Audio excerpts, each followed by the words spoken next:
day. It's an honor, a true honor to be back at the Federal Reserve and to take up this duty at a time of such consequence. 미국 동부 시간 6월 17일 오후 2시 연준은 금리를 동결했습니다. 그런데 2년물 금리는 13.9bp 폭등했습니다. 나스닥은 1.35% 무너졌습니다. 달러는 1% 급등했습니다.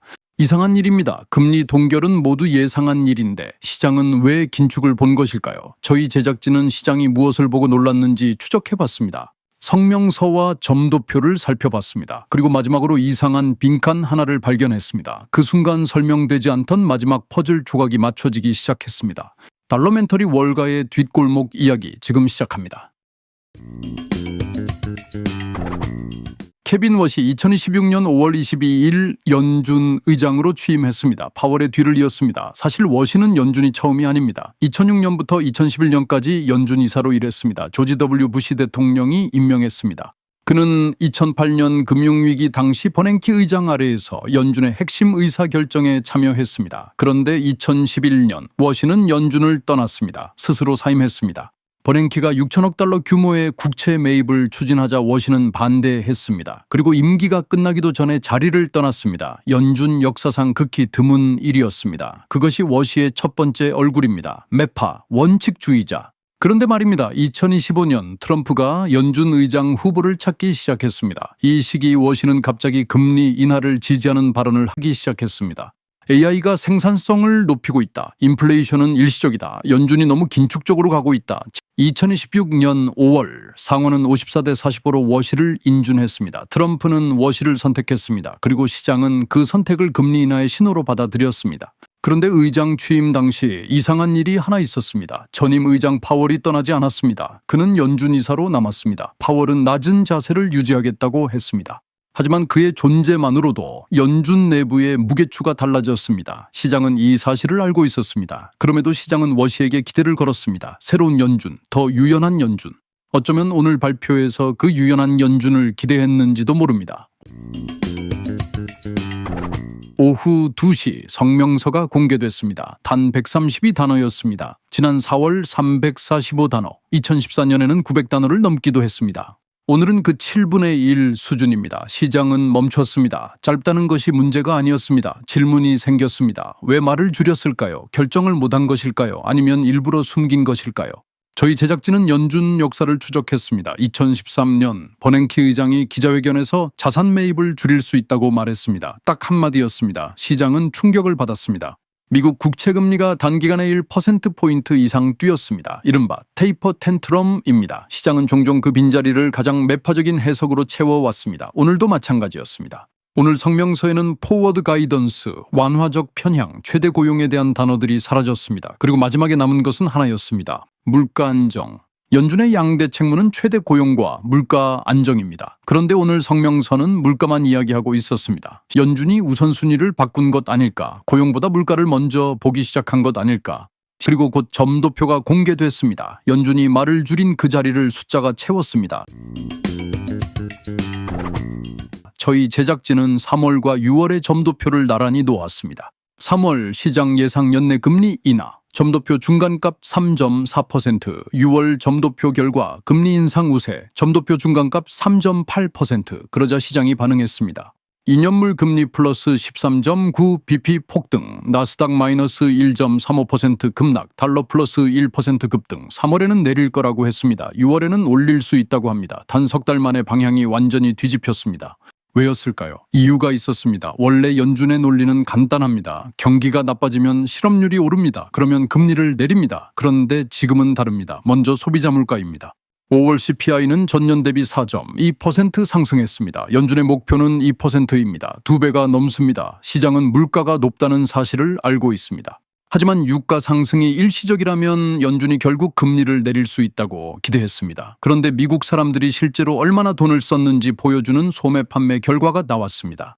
5월 소매 판매 플러스 0.9%, 시장 예상 플러스 0.5%를 대폭 상회했습니다. 13개 품목 중 11개에서 매출이 증가했습니다. 에너지 가격이 높은데도 소비자들은 계속 돈을 쓰고 있었습니다. 이 숫자가 중요한 이유가 있습니다. 소비가 강하다는 것은 물가 상승 압력이 계속 이어진다는 뜻입니다. 연준이 금리를 내리면 소비가 더 늘어납니다. 물가가 더 오릅니다. 인플레이션이 다시 불붙습니다. 고용은 강합니다. 소비도 강합니다. 그런데 물가는 잡히지 않고 있습니다. 연준 입장에서는 금리를 내릴 이유가 사라지고 있는 것입니다. 연준이 가장 두려워하는 것은 경기 침체가 아닙니다. 인플레이션의 재점화입니다.